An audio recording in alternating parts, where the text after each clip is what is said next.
Эрагун Пулдер Хаклатусем.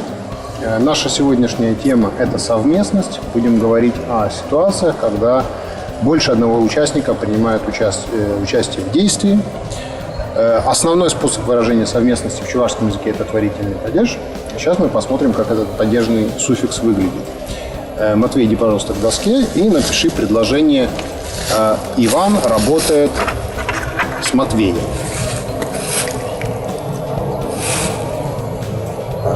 Иван Матвейба Эшлеть. Айбалат, сразу запоминай, как пишется глагол «шлеть» на будущее. Так, и сделаем Матвей с Иваном работает.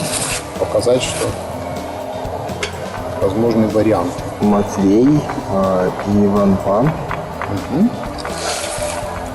Эшлеть.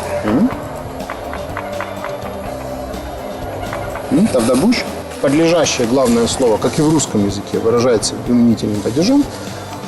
По-русски будет Иван с Матвеем, Матвей с Иваном, а в чувашском языке ту же функцию будет выполнять творительный падеж, которого будет показатель «па». Ну и, собственно, работает. Значит, главный герой предложения у нас будет в именительном падеже, а вспомогательный в творительном. Значит, Тущ, напиши нам: дети играют с собаками.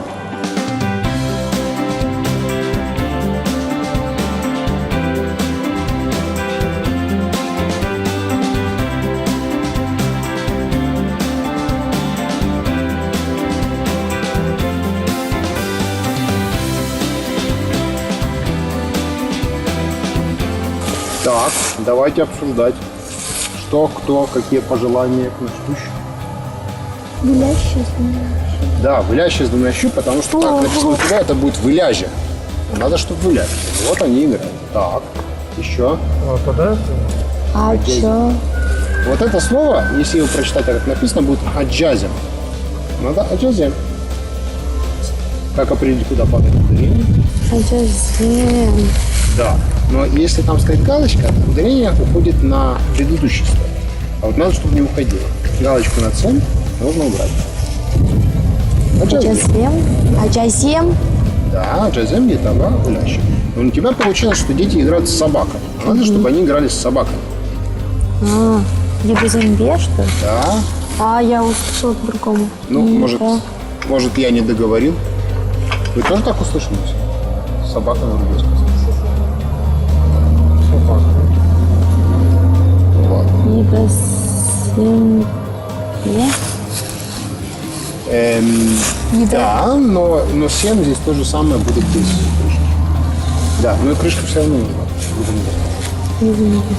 Это будет едозембе. Это едозембе. Едо. Да. Вот, вы победили предложение. Когда будешь? Если слово заканчивается на твердую гласную, да, последнее гласное в слове твердое, то окончание будет «па».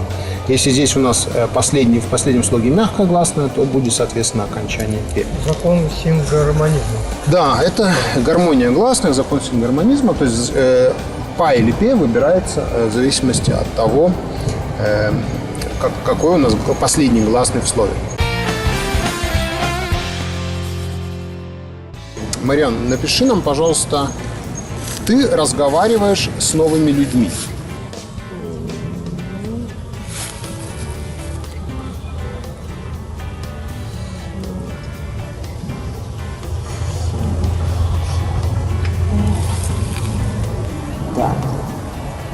Так.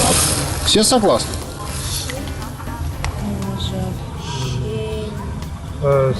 Шинзенбе. Ну, я не знаю, мне все нравится. Вот как-то долго думать, мне кажется, отлично. Матвей, Тележеть. Тележеть. Юрать, тогда будешь. Если у нас с людьми, с новыми будет меняться падеж и в прилагательном в существительном, то по-чувашски просто прилагательное ставится перед существительным в творительном падеже, но форму свою не меняет. В принципе, достаточно все легко. Значит, следующий случай, Айбалат, наверное, тебя попросим. Это у нас были ситуации, когда участники, так сказать, на равных принимали участие в каком-то действии. Но бывают ситуации, когда один из участников очевидно вспомогательный. Например, мы плывем на лодке.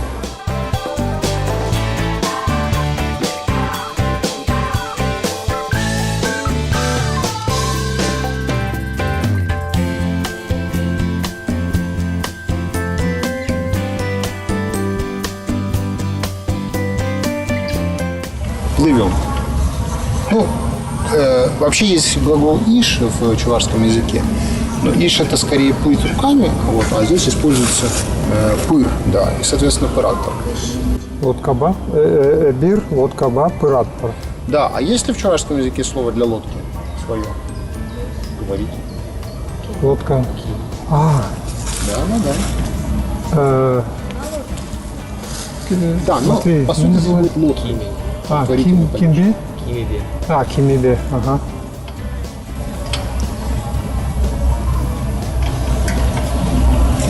Кимибе. Чапай? Как будет лодка? Марьян, как будет лодка? Ну, я думаю, что киды. Скажи еще раз, как будет лодка. Кими. Куда ударение падает? Вот, теперь отлично. Тогда будешь. Теперь, пожалуйста, Нина, иди к доске и напиши: дети уезжают на поезде.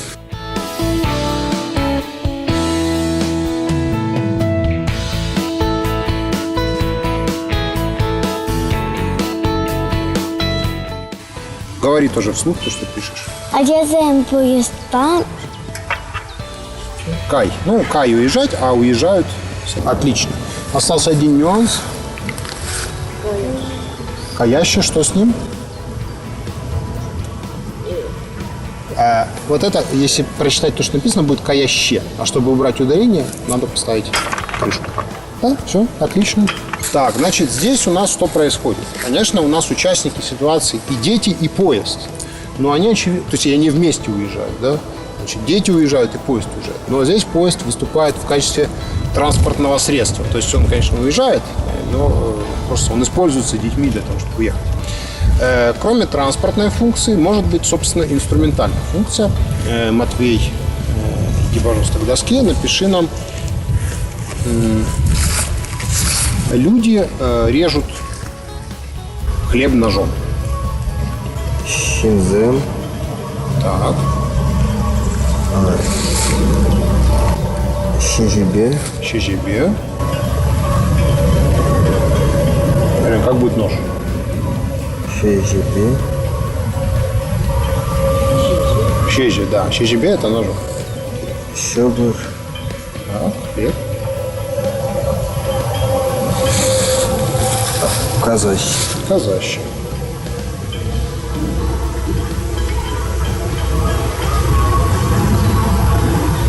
Тогда будешь?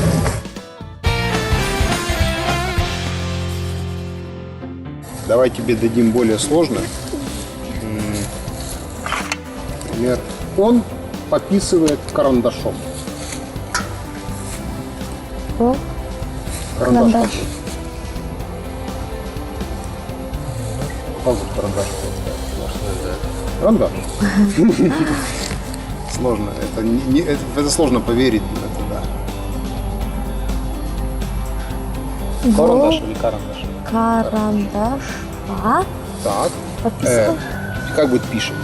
Щирать. А теперь тебе надо сделать так, чтобы это действие периодически повторялось. О, карандаш. То есть иногда время от времени пишет. Помнишь, Марьяна, суть? Ширкала. И от него надо разобрать просто. Щир. Во, карандаш.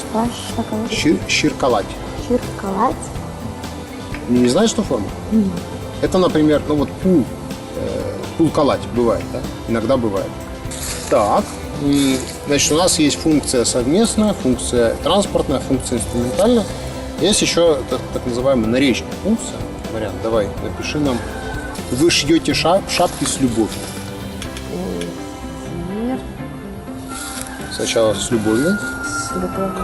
Любовь-то знаете как? Юраду. Это самое нужное слово, наверное.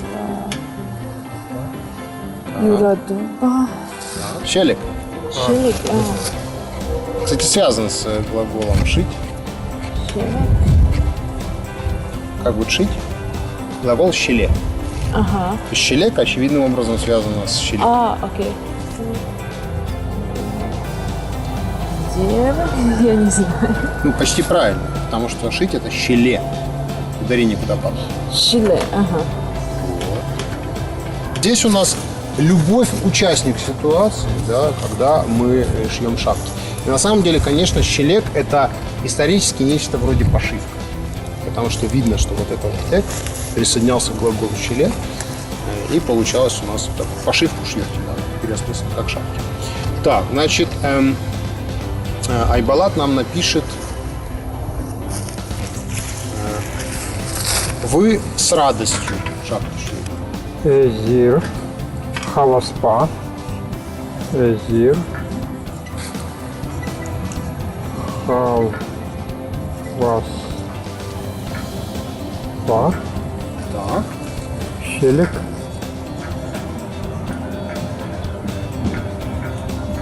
Щелек. Щелеки. Щелек, да, все остается стабильно. Где здесь у нас слово радости?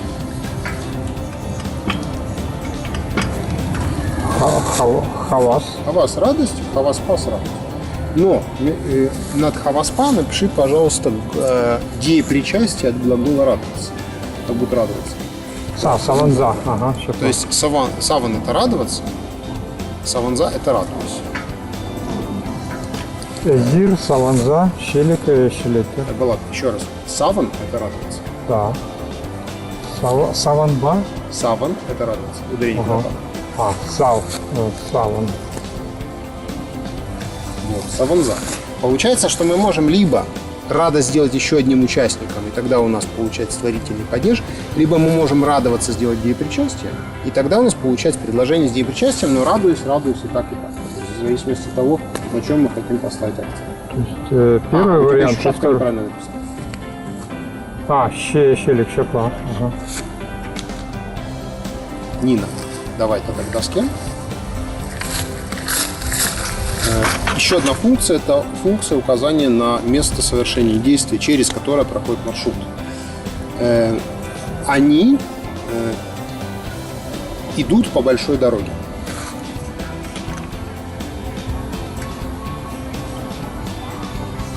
Так, говори вслух. Везем. Так. Теперь большая дорога.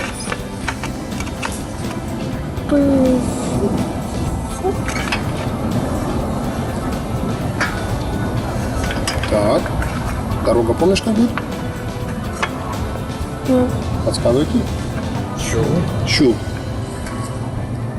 Собственно, как и год. Так, это от глагола «ут» – «шагать». Да. И одна крышечка осталась. Везем. Да, все верно. Это у нас были случаи, когда какой-то участник в ситуации участвовал на равных, а теперь мы посмотрим, когда одно существительное характеризует другое именно с точки зрения наличия. Например, счастливые люди поют. Тебе. Так, Тебе. так, отлично. Люди. Зем. Так, и поют.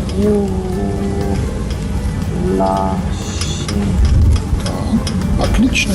То есть телей, а если мы присоединяем суффикс «ле», то получается прилагательное со значением «счастливый», то есть «имеющий счастье». Матвей, напиши, пожалуйста, «сильные медведи кричат». Войланд. Так, Уба. Сильно кричат. да. Войлок, кашкараси. Ну, можно «худа», например. Да. Вот помни, как пишется глагол «кашкаращ»?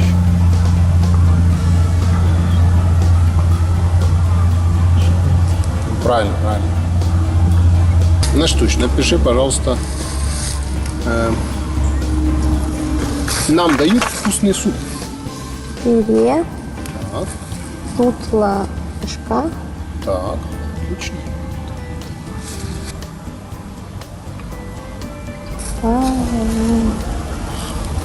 Всем нравится? Пири. Да, мне тоже нравится. И скажи сразу, как будет вкус. Вкус. Ну, вот тутла это что значит? Вкус. Вкусный, а оно образовано от какого слова? Туд. Туда, вкус. Но вообще должно быть тудала, но просто выпало и получилось. Вот. Айбалат, напиши нам. Длинноухий заяц бежит. Варам халганзе мугач чубай. Пиши давай. В принципе, много что сказал правильно. А что не совсем-то мы доправим. Варам Как бутуха. халга Отлично. мугач.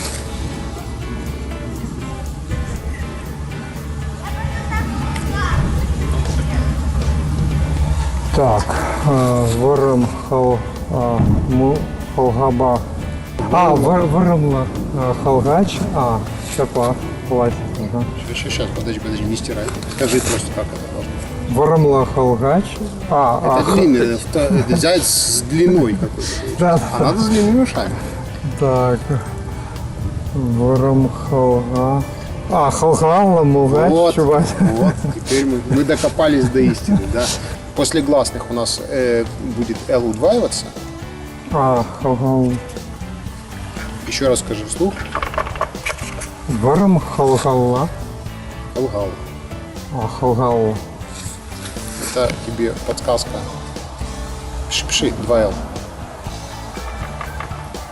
Вот и тебя халгалла. А надо халгалла.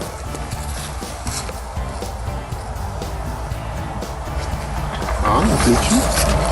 Так, Давуш. Голубоглазая девушка мне улыбается. Квак. Кучло. Хере. Девочка. Хераджа. Ну или хераджа, да. Девушка. Пускай будет, да, девочка. Хераджа, да. Мне улыбается. Мана. Как будет улыбаться? Кулать. Гулать. Ну только ел гулать обычно говорят. Ел гулать. Значит, как это предложение образовано? Кавак, это что? Цвет Голубой, да. Кущ. глаза, Да, кавак кушна. голубоглазый, Голубоглазая. Хера это что? раджа, девочка, Да, хер это девушка, аджа это ребенок. Она ел. Гулать это что? платье, Смеется, а ел гулать. Улыбается. Юрать Тусем, Эзир Матурзем. Вот, очень хорошо отвечает, почти без ошибок. Тогда Бушсере, Перенюрок Вешленье. Чебер Юла. Тогда будет.